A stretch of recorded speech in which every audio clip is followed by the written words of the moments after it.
The budget of Harvard University is more than the Pakistan's national budget. The budget of Harvard University is run by its old students. Alma mater, they have old students in every university in US. Even in India, we have started that, but it is run by the past students who give their enormous wealth back to their college, because college or school does great work to make a fine human being. So a role of a teacher, role of a student is very important. My grandfather was a school teacher, I told you before. He was a high school teacher, and we lived in a village. So in the evening, both of us used to sit on the, outside the village. There will be a small park, in front of our house. We used to sit there, and people who pass our house used to tell, "Namaste, Master Ji." Everybody.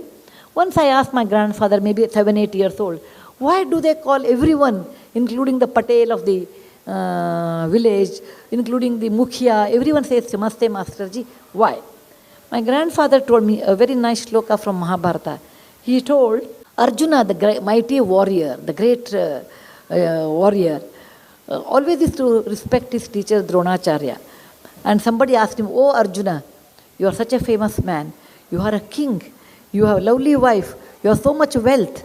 Why do you always worship your teacher who doesn't have even any money compared to you?" He says, that is not true.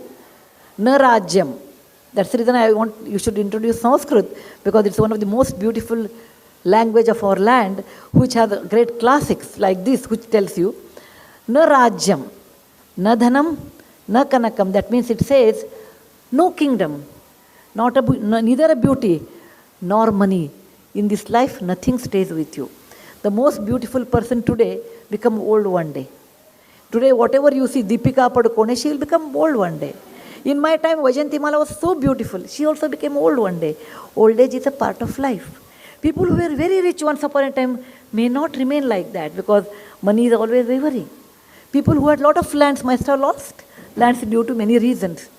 So in life, nothing is permanent. What is permanent? He says, knowledge is permanent. Knowledge nobody can steal, nobody can burn, nobody can bury. Knowledge is something, the more you give, the more wealthy you become. As a teacher, I'm sure all teachers will agree, first year we are not great teachers. Second year will be a better teacher. Third year, perfect teacher.